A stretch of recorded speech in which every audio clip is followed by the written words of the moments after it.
하나님 아버지 감사합니다. 이제 저희가 봉독될 주의 말씀을 깊이 생각해 보며 우리가 하나님 앞에 어떻게 화답해야 될 것인지 이 시간 생각해 보기를 원합니다. 주의 성령께서 저희들의 마음과 생각을 주장하셔서 이 말씀에 집중하게 하시고, 또 무엇보다 제가 드리는 이 설교의 내용이 하나님의 그 말씀에 합당하며 또 교우 여러분들에게 도전과 위로가 되는 말씀이 되도록 도와주시고, 또 이 말씀을 듣는 교우 여러분들이 주의 말씀에 의거하여 분별력 있게 들으며 또 우리 모두에게 서로 도움되고 또 힘이 되는 시간이 될 수 있도록 도와주시기를 예수 그리스도의 이름으로 간절히 기도합니다. 아멘. 에베소서의 말씀이 이제 점점 후반부로 가면서 이제 얼마 남지 않았습니다. 오늘 4장 17절부터 5장 2절의 말씀 설교를 하게 되어 있는데, 제가 일단 성경 본문을 봉독한 후에 이 말씀 살펴보도록 하죠. 에베소서 4장 17절 말씀부터 제가 봉독해 드리도록 하겠습니다. 그러므로 내가 이것을 말하며 주 안에서 증언하노니 이제부터 너희는 이방인이 그 마음에 허망한 것으로 행함같이 행하지 말라.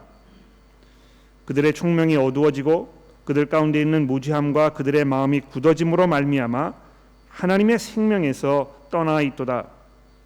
그들이 감각 없는 자가 되어 자신을 방탕함에 방임하여 모든 더러운 것을 욕심으로 행하되 오직 너희는 그리스도를 그같이 배우지 아니하였느니라. 진리가 예수 안에 있는 것 같이 너희가 참으로 그에게서 듣고 또한 그 안에서 가르침을 받았을진데 너희는 유혹의 욕심을 따라 썩어져가는 구습을 따르는 옛 사람을 벗어버리고 오직 너희의 심령이 새롭게 되어 하나님을 따라 의와 진리의 거룩함으로 지으심을 받은 새 사람을 입으라. 그런즉 거짓을 버리고 각각 그 이웃과 더불어 참된 것을 말하라. 이는 우리가 서로 지체가 됨이라. 분을 내어도 죄를 짓지 말며 해가 지도록 분을 품지 말고 마귀에게 틈을 주지 말라. 도둑질하는 자는 다시 도둑질하지 말고 돌이켜 가난한 자에게 구제할 수 있도록 자기의 손으로 수고하여 선한 일을 하라. 무릇 더러운 말은 너희 입 밖에도 내지 말고 오직 덕을 세우는 데 소용되는 대로 선한 말을 하여 듣는 자들에게 은혜를 끼치게 하라. 하나님의 성령을 근심하게 하지 말라. 그 안에서 너희가 구원의 날까지 인치심을 받았느니라. 너희는 모든 악독과 노함과 분냄과 떠드는 것과 비방하는 것을 모든 악의와 함께 벗어버리고 서로 친절하게 하며 불쌍히 여기며 서로 용서하기를 하나님이 그리스도 안에서 너희를 용서하심 같이 하라. 그러므로 사랑을 받는 자녀같이 너희는 하나님을 본받는 자가 되고 그리스도께서 너희를 사랑하신 것 같이 너희도 사랑하는 가운데 행하라. 그는 우리를 위하여 자신을 버리사 향기로운 제물과 희생 제물로 하나님께 드리셨느니라.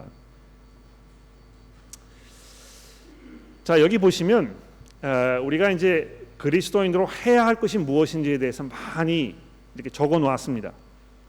그러니까 이 교회 다니는 거는 결국 이제 이렇게 하는 걸 말하는 것이구나. 그러니까 어떤 분들이 이렇게 생각하신 것 같아요. 이 신앙 생활을 한다는 거는 마치 공자님을 믿으시는 분들은 공자님께서 하신 말씀을 이렇게 읽고 그냥 그거 이렇게 참고해가지고 우리 사는 것처럼 그리스도인들은 이 성경에 사는 이야기를 그냥 이렇게 따라서 행하면 이거 내가 신앙생활을 하는 것이구나, 이제 이렇게 생각을 하는 것입니다. 그러니까 한 번도 뭐 이 교회를 다녀본 적이 없었는데 이제 교회 초대를 받아가지고 교회에 오셔서 이런 말씀을 읽으니까 굉장히 좋은 말씀처럼 느껴지는 거죠. 이렇게 하니까 굉장히 좋은 것 같아. 이게 참 덕스럽고 은혜되는 그런 삶인 것 같아. 나도 한번 이렇게 살아봐야 되겠다. 이렇게 해서 이제 매일매일 살면서 뭐 화도 좀 덜 내고 또 이 상스러운 욕도 하지 아니하고 뭐 이 사람들에게 좀 너그럽게 대하고 이렇게 하면서 이제 내가 신앙생활을 이제 한 것 같다. 이제 이렇게 지레 이제 짐작을 할 수 있게 되는 것입니다. 근데 우리가 이제 그것을 분명하게 이렇게 잘 설명을 하지 않기 때문에 많은 분들이 그런 면에서 굉장히 오해를 하고 계시는 게 분명해요. 예? 내가 이 예전에 그 하나님을 잘 모르고 살고 있다가 교회에 와서 이렇게 앉아가지고 설교를 들으면서 이렇게 하십시오 하는 이야기를 듣고 이제 내가 그렇게 하니까 그냥 내가 그 하나님과의 관계가 이제 시작됐다고 이렇게 짐작을 하는 것입니다. 그런데 그런 것이 아니고 이 에베소서의 이 말씀을 처음부터 끝까지 계속 잘 주의 깊게 듣고 계시면 이 신앙생활의 시작이라는 것이 우리로부터 시작되는 것이 아니고 하나님으로부터 시작된다는 것을 우리가 알 수 있습니다. 그렇죠? 그러니까 하나님으로부터 시작된다는 것은요, 우리가 아무것도 하지 아니하고 아무것도 할 수가 없었고 그저 수동적으로 죽은 상태에 있었는데 하나님께서 우리 가운데 작용하셔가지고 우리가 예상하지 못했던, 우리가 심지어는 원하지도 않았던 이런 그 놀라운 변화를 우리 가운데 일으키시는 그것을 이야기하는 것입니다. 그래서 우리가 이제 지난주에도 보았습니다만 여러분과 제가 이 부르심을 받은 일에 합당하게 행하라, 이렇게 이제 4장이 시작이 되고 있는데요. 여기 말씀하는 대로 하나님께서 여러분과 저를 먼저 부르셨다는 것입니다. 신앙생활을 시작할 수 있는 것은 내가 이렇게 예전에 하지 않았던 어떤 그 새로운 도덕적이고 좀 좋은 그런 일을 시작하는 것에서 시작되는 것이 아니고 하나님께서 나를 부르셨기 때문에 이것이 이제 시작이 된다는 것입니다. 또 오늘 본문 말씀 맨 마지막 부분이 되는 이 5장 1절 말씀에도 보시게 되면 이 사랑을 받는 자녀같이 이렇게 되어 있는데요. 하나님께서 여러분과 저를 자녀로 삼으셨다는 그 근거하에, 이것을 전제로 하여 지금 우리의 삶을 얘기하고 있는 것입니다. 또 우리 전도사 모임 아침에 시작할 때 이 사도행전 1장 5절의 말씀을 읽으셨는데요. 거기도 보시게 되면 사도 바울이 뭐라고 얘기하고 있습니까? 1장 5절에 보시면 그 기쁘신 뜻대로 우리를 예정하사 예수 그리스도로 말미암아 자기의 아들들이 되게 하셨으니, 그래서 여러분과 제가 이미 그 하나님의 은혜 가운데에서 어떤 그 변화를 입은 그런 자리에 나아가게 되었다는 것입니다. 그러므로 우리가 이제 그런 은혜 가운데 들어가게 되었기 때문에 이제 우리가 어떻게 살아야 할지에 대해서 이 본문 말씀이 이제 우리에게 설명하고 있는 것이죠. 그래서 이 신앙생활의 그 출발점이 어딘가를 여러분 잘 정리하셔야 합니다. 제가 30초만 시간을 드릴 테니까는요, 잘 한번 생각해 보십시오. 고연 가운데 생각해 보십시오. 내 신앙생활의 출발점이 어디였는가? 아마 어느 시점이라고 딱 이야기할 수 있는 분도 계시고 또 그렇지 않은 분도 계실 것이고 잘 모르겠다는 분도 계실 것입니다. 이것은 어떤 그 시간적인 것을 말하는 것이기보다는요, 내 마음속에 일어난 그 변화를 말하는 것입니다. 예전에는 내가 이러이러한 방식으로 살았었는데 이것이 전부 잘못되었다는 것을 내가 깨달은, 내가 거기로부터 돌아서야 되겠다는 그 마음의 확신과 그 마음의 굳은 결의와 이런 것이 일어난 그 순간을 말하는 것입니다. 그러니까 이 예수를 믿는다는 것은요, 돌아서는 것을 말하는 것입니다. 회심하는 것입니다. 왜 회심이 필요하느냐 하면 이제 오늘 본문 말씀해 보십시오. 여기 그 17절에 이제 이렇게 이야기되고 있지 않습니까? 그러므로 내가 이것을 말하여 주 안에서 증언하노니 이제부터 너희는 이방인이 그 마음에 허망한 것으로 행함같이 하지 말아라. 돌아서는 것을 말하는 것입니다. 그러니까 여러분 언제 이 신앙생활을 시작하셨습니까? 이렇게 질문을 받으시면 여러분들의 머릿속에 떠올려야 되는 생각은 무엇이냐 하면 내가 언제 교회를 출석하기 시작했는가, 그거를 얘기하는 것이 아니고요, 내가 언제 마음속에 회심하였는가를 얘기하는 것입니다. 내가 어느 순간 어느 시점에서 어느 과정을 통하여 이 예수를 믿지 않았을 때의 그 삶이 허황되고 잘못된 것이었는지를 내가 인지하게 되었는지, 그것을 말하는 것입니다. 그런데 여기 보십시오.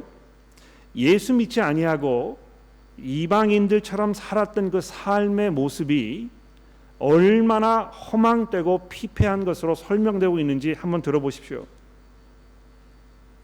이방인이 그 마음에 허망한 것으로 행함같이 행하지 말라. 그들의 총명이 어두워지고 그들 가운데 있는 무지함과 그들의 마음의 굳어짐으로 말미암아 하나님의 생명에서 떠나 있도다. 그들이 감각 없는 자가 되어 자신을 방탕에 방임하여 모든 더러운 것을 욕심으로 행하되. 여기 뭐 여러 가지 그 단어들을 이렇게 모아가지고요, 이 그 예수 믿기 이전에 그 삶에 대해서 설명하고 있습니다.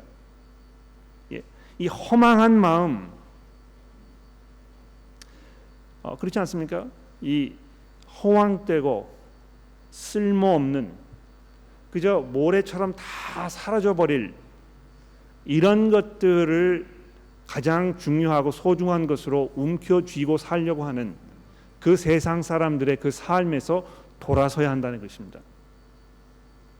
이 뭐 한순간에 다 사라져버리는 어떤 그 재산, 또 한순간에 다 날아가 버리는 어떤 그 친구들과의 관계, 명예, 뭐 이런 것들을 내가 의지하고 그것을 중요하게 생각하면서 사는 것이 아니고요, 이게 잘못되었다는 것을 인정하고 돌아서는 것을 말하는 것입니다.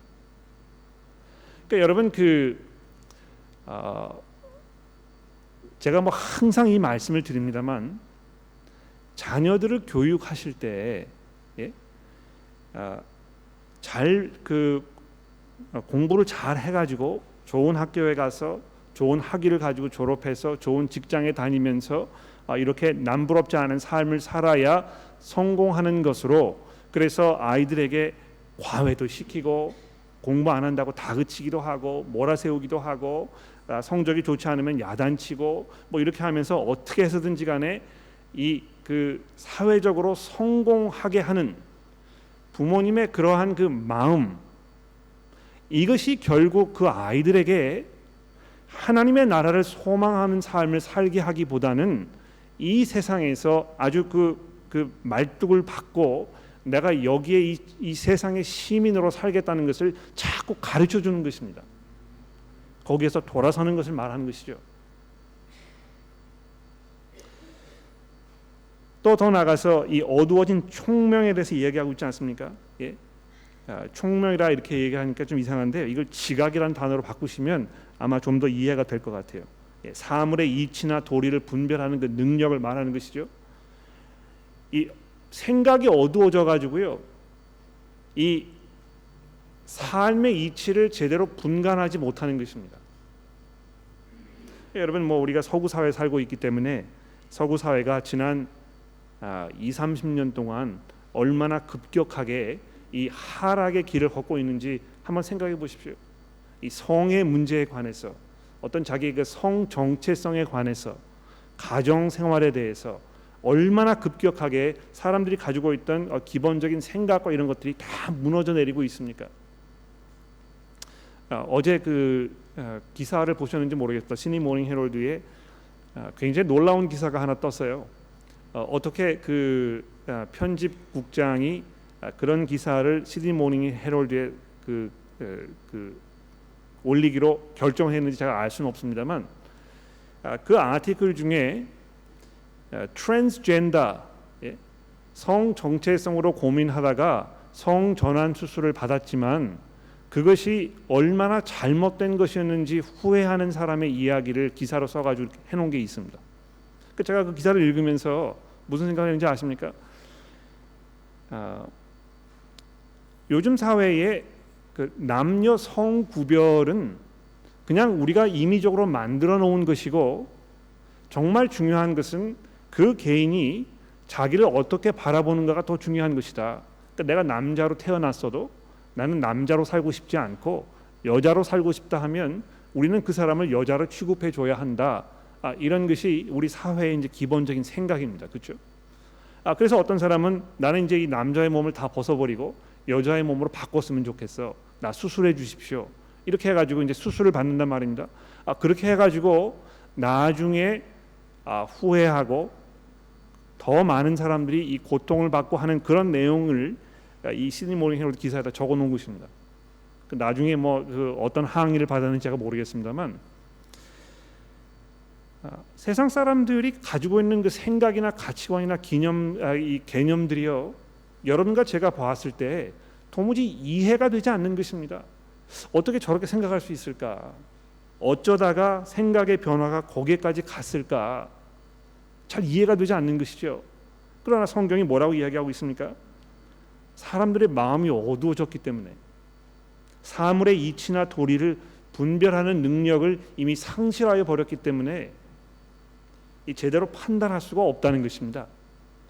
그래서 진리를 이해할 수도 없고 실체를 분별할 능력도 상실한, 그래서 복음을 전해 들어도 이것이 하나님의 진리라는 것을 이해할 수 없는 그런 상태에 이 사람들이 놓이게 되어 있었다는 것입니다. 얼마나 이들이 이 무지함과 굳어진 마음으로, 즉 자기의 그 자의적인 선택으로 말미암아 계속해서 이 악순환을 반복하고 있는지에 대해서 이야기하면서 결론적으로 18절에 뭐라고 얘기하고 있습니까? 하나님의 생명에서 지금 제외되었다고 얘기하지 않습니까? 이 회심하기 이전의 그 삶이 어떤 것입니까? 하나님의 생명에서 제외되어 버린 그런 상황 속에 있었다는 것입니다. 그러니까 여러분, 특히 신앙생활을 하지 못하고 있는 자녀분들을 두고 계신 부모님들 잘 들어보십시오. 이 자녀들이 기독교 가정에서 태어났다고 해서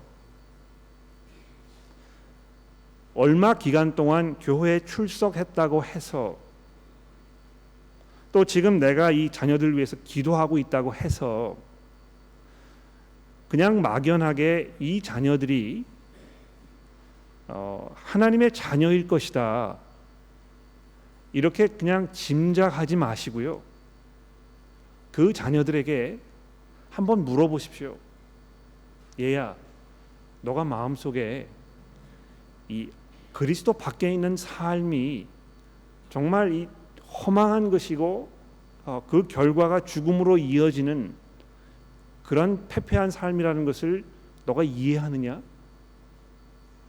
거기에서 돌아서야 되겠다고 내가 확신하느냐? 이렇게 한번 물어보십시오. 그렇지 않으면 성경이 뭐라고 이야기하고 있습니까? 하나님의 생명에서 지금 제외되어 있는 상태에 있다는 것입니다. 우리가 이 부분에서 오해하거나 착각하거나 어떤 그 막연한 어떤 그 바람 속에 이렇게 남아있지 말아야 할 것입니다. 이것이 얼마나 심각한 문제인지. 19절에 보십시오. 그들이 감각 없는 자가 되어 자신을 방탕함에 방임하며, 그냥 스스로 거기다 다 내맡긴다는 것입니다. 모든 더러운 것을 욕심으로 행하되, 그러니까 여기 보시면은요, 이 사도 바울의 표현이 얼마나 절묘한지 보십시오. 이 방탕함과 더러운 것을 지금 하고 있는데요, 그것을 어떻게 하고 있느냐 하면 더 거기에 빠지고 싶은 이 끊임없는 욕심으로 지금 살고 있다는 것입니다. 자기를 주체하지 못하는 것입니다. 이건 뭐 어떤 그 마약이라든지 또는 무슨 어떤 그 도박이라든지 이런 중독에 빠져 있는 사람들 거기에만 해당되는 것은 아닙니다. 아마 그분들의 그 삶을 바라보시면은요, 지금 이 사도 바울이 뭘 얘기하는지 금방 이해가 되실 거예요. 거기서 헤어나지 못하는 것입니다. 한 번 이 마약에 빠지게 되면, 한 번 이 노름하는 것에 빠지게 되면 좀 더 거기에 몰두하게 되지 거기서 좀채로 돌아올 수가 없게 되거든요. 아마 그 음란물, 포르노그래피 여기에 빠져 계시는 분들 아마 이걸 들으시면 금방 이해가 되실 거예요. 한 번 그 자극적인 어떤 동영상, 어떤 그림, 어떤 그 글, 영화 이런 것들을 보게 되면 그 다음부터는 좀 더 자극적인 것, 좀 더 내 말초 신경을 자극하는 것, 이걸 자꾸 찾아가게 되거든요. 그러니까 마치 배가 고파가지고 허기진 사람이 뭘 먹어도 이 만족을 누릴 수 없는 것처럼 더 거기에 계속해서 빠져들어가는 이런 삶을 우리가 보게 되는 것입니다. 그런데 지금 사도 바울이 이야기하는 것은요, 어떤 극단적인 중독 현상을 보이는 사람들에 대해서만 이야기하는 것이 아니고 일반적인 회심하지 아니한 그리스도 밖에 있는 이방 사람들, 그 모든 사람들에 대해서는 이야기하고 있는 것입니다. 여러분, 이 재물에 대한 욕심 보십시오. 한도 끝도 없는 것입니다. 아무리 재물을 많이 쌓아두고 있는 사람도요, 자기가 가지고 있는 그 재물에 대해서 만족을 느끼지 못하는 것입니다. 어떻게 해서든지 간에 좀 더 다른 사람에게 상처를 입히고 해를 끼치면서도 내 자신을 재산을 증식시켜야 하는지 거기에서 헤어나지 못하는 이런 삶의 모습에 대해서는 사도 바울이 이야기하고 있습니다. 거기에서 돌아서야 한다는 것이죠. 그러면서 20절에 이렇게 얘기하지 않습니까? 오직 너희는 그리스도를 그같이 배우지 아니하였느니라. 진리가 예수 안에 있는 것 같이 너희가 참으로 그에게서 듣고 또한 그 안에서 가르침을 받았을진데, 마치 예수 믿는 것을요, 학교에 가서 이제 뭘 새로 배우는 것으로 이렇게 말씀하고 있지 않습니까?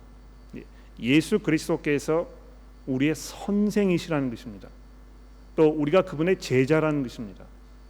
어떤 학교에서 존경하지 않는, 존경스럽지 않은 그런 선생님을 보면서 손가락질하고 뒤에 돌아서 가지고 쿡쿡거리면서 웃고 이렇게 하는 그런 분을 이야기하는 것이 아니고,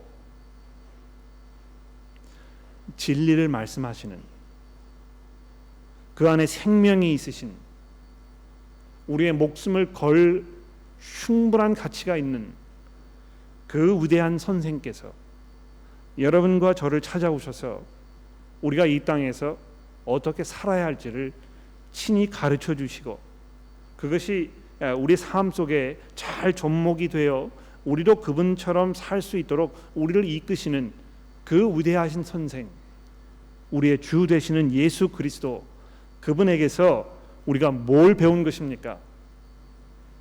첫째로 썩어져 버리는 구습을 따르는 옛사람을 벗어버려야 할 것을 그분에게 배운 것입니다.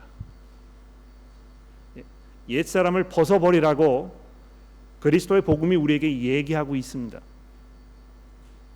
두 번째로 우리의 심령에 이 새롭게 되는 것입니다. 예수 그리스도께서요, 그저 어떤 겉으로 행하는 행동, 행위 이런 거를 그만두는 걸 얘기하는 것이 아니고 이 심령이 새롭게 되는 것을 말씀하고 있습니다. 그리스도께서 여러분과 저에게 이 심령이 새롭게 되어야 할 그 필요성에 대해서 지금 가르쳐주고 계시는 것입니다. 그리고 세 번째로 뭘 말씀하십니까? 하나님을 따라 의와 진리와 거룩함으로 지으심을 받은 새 사람을 입어야 하는 이것에 대해서 그리스도께서 가르치셨다는 것이죠. 그러니까 여러분, 이 예수 그리스도를 보고 배우셨습니까? 그분을 주로 고백하고 계십니까? 날마다 그분의 가르침 가운데에서 내가 그리스도의 제자라고 살고 계십니까? 그렇다면 지금 이 세 가지가 내 삶 속에 분명하게 일어났는지 이것을 여러분 결정하셔야 할 것입니다. 옛 사람을 내가 분명하게 벗어버린 것인지, 그 예전에 이방인으로 살던 그 삶의 모습이 얼마나 끔찍하고 얼마나 어리석고 얼마나 피폐한 것인지 마음속에 확신이 서고 내가 거기에서 분명히 돌아서야 되겠다는 확연한 결연한 그 의지가 마음속에 분명하게 정리가 된 것인지 이 시간 돌아보십시오. 교회를 오랫동안 다니셨어도, 여러분이 기독교의 가정에서 모태신앙을 가지고 태어나셨어도 여러분의 마음 가운데, 즉 여기 분명히 이야기하고 있는 것처럼 이 심령이 새롭게 되어 예전에 그러한 삶의 모습이 어리석은 것이었다는 것에 대한 분명한 이해와 확신과 동의가 없다면 아직 여러분은 예수 그리스도를 선생으로 모신, 주로 모신 그런 삶을 살고 있지 않은 것이 분명합니다. 그리고 나서 하나님을 따라 의와 진리와 거룩함으로 지으심을 받은 이 새 사람을 입고 사는 것이 무엇인지를 그 다음에 본문 말씀에서 6가지 이슈를 들어가지고 지금 설명하고 있는데요.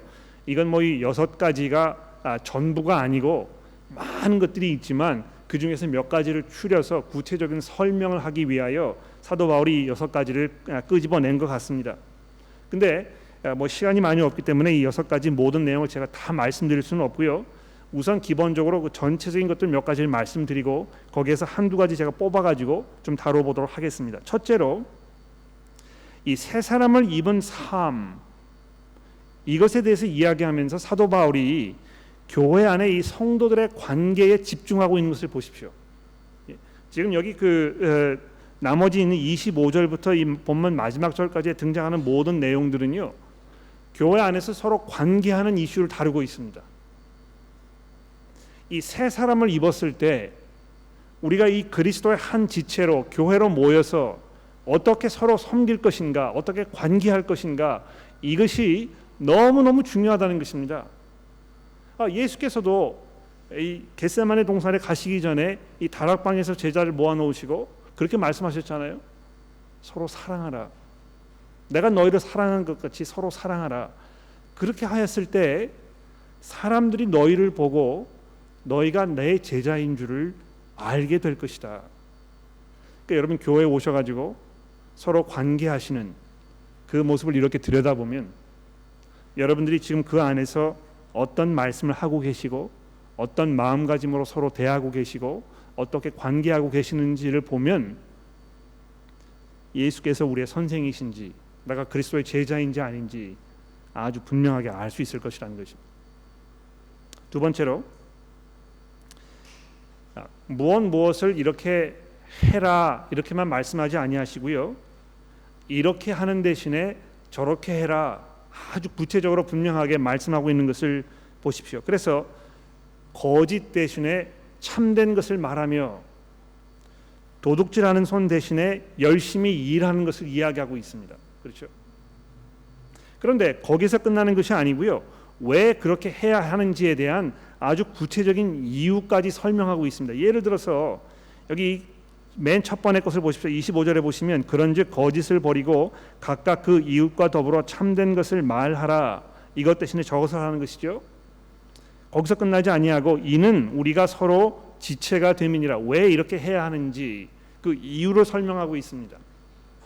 그 이유가 무엇입니까?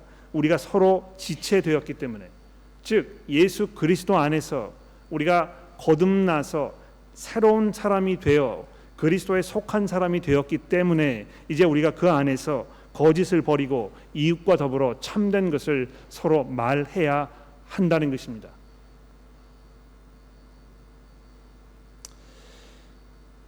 그 중에서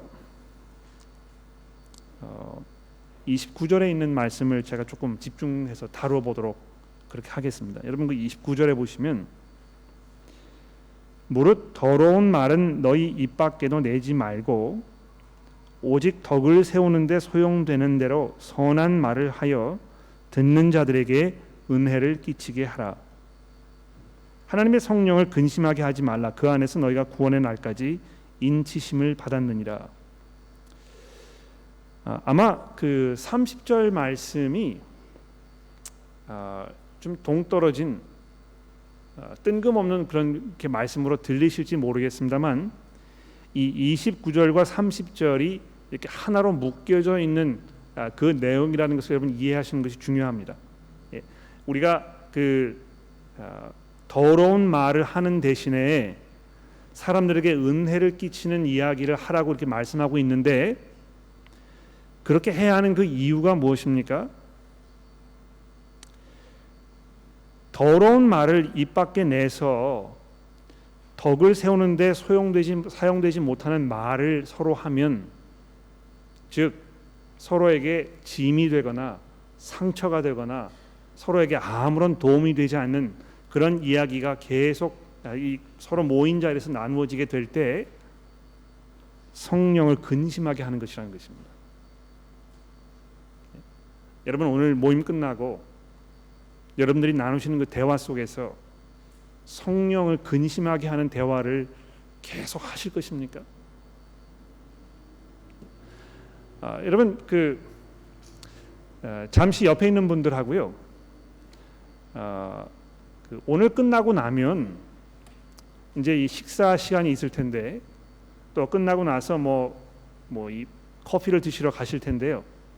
거기서 무슨 이야기를 하실 것인가? 잠시 한번 서로 얘기해 보시겠습니까? 아이고 이거 화장이 잘 됐네. 이거 어디서 산 가방이야? 아이고 어제 골프가 어떻게 되셨어요?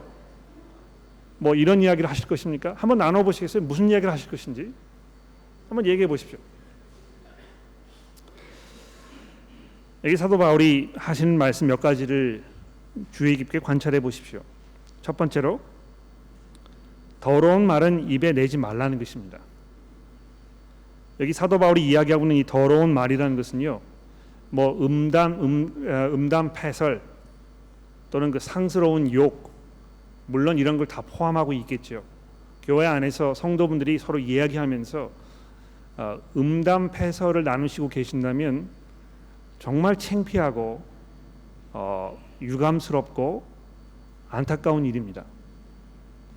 남성분들 특히 조심하십시오. 이 부분에서. 예? 농담으로 아마 그렇게 하시는 경우가 혹시 있는지 모르겠어요. 예? 우스갯소리로 여자들 없는데 좀 이렇게 얘기하지. 얼마나 이것이 합당치 아니하고 그리스도의 제자로서 해야 할 일이 아닌지, 여러분이 거기에서 마음속에 내가 이거 회심해야 되겠다, 회개해야 되겠다 하는 그런 동의가 서지 않으시고 확연한 결의가 생기지 않으신다면 분명히 여러분은 아직 예수 그리스도의 제자가 아닌 것이 분명합니다. 그렇죠? 그러니까 착각하지 마십시오, 여러분. 교회를 오래 다니셨다고 해서, 교회 생활에 익숙하다고 해서 내가 그리스도의 제자가 아니라는 것을 여러분 이해하시는 것이 필요합니다. 그런데 여기 이 더러운 말 여기에는요, 뭐까지 포함되어 있겠습니까? 듣는 사람에게 아무런 도움되지 않는 이야기를 포함하고 있는 게 분명합니다. 여러분, 교회 안에서 서로 나누는 이야기 중에 듣는 사람에게 도움되지 않는 말, 그 뭐가 있겠습니까? 그러니까 이 교회 안에서 모이는 성도들 사이에 벌어지는 그 대화의 내용을 가만히 들어보면 그 교회를 구성하고 있는 구성원들이 지금 정말 예수 그리스도의 제자인지 아닌지 아주 분명하게 알 수 있는 척도가 되는 것입니다. 여성교우 여러분들, 이 부분에서 회개하십시오. 예? 지금 당장 이 순간 이 자리에서 내가 교회에서 서로 자매들과 이야기하는데 이 나누는 이야기가 이 사람의 경건한 삶과 예수 그리스도의 제자로 사는데 아무런 도움되지 않는 이야기라 생각이 되신다면 내가 이제 그만하겠다. 또 그런 이야기를 하는 사람이 있다면 내가 그 사람에게 가서 권면하고 지적해서 그만하도록 하겠다. 또 내게 그렇게 이야기하는 사람을 내가 감사하게 생각하고 내가 그 사람의 권면을 받아들이겠다. 이렇게 결정하십시오. 그렇게 하지 아니하시면 여러분이 아무리 성경책을 들고 교회를 왔다 갔다 하셔도 예수 그리스도의 제자라고 얘기할 수 없습니다. 그러니까 여러분, 예수를 믿는다는 것이 얼마나 많은 것을 우리에게 요구하고 있는 것인지에 대해서 우리가 심각하게 생각하고 이 부분에서 분명한 변화가 일어나야 할 것입니다. 오늘 사도 바울이 여러분과 저에게 예수 그리스도를 구주로 고백하고 우리가 그분에게서 배우고 그분 안에 있는 진리 가운데 우리가 살고 있는 것처럼 우리가 그분에게서 그것을 듣고 그분에게 그것을 가르침을 받은 대로 우리의 삶을 살겠다는 그런 분명한 마음의 헌신이 오늘 이 시간 이 자리에서 있어지게 되기를 기도합니다. 이 맨 마지막 부분을 보십시오. 그러므로 5장 1절입니다. 사랑을 받는 자녀같이 너희는 하나님을 본받는 자가 되고 그리스도께서 너희를 사랑하신 것 같이 너희도 서로 사랑 가운데 행하라. 그는 우리를 위하여 자신을 버리사 향기로운 제물과 희생 제물로 하나님께 드리셨느니라. 기도하겠습니다.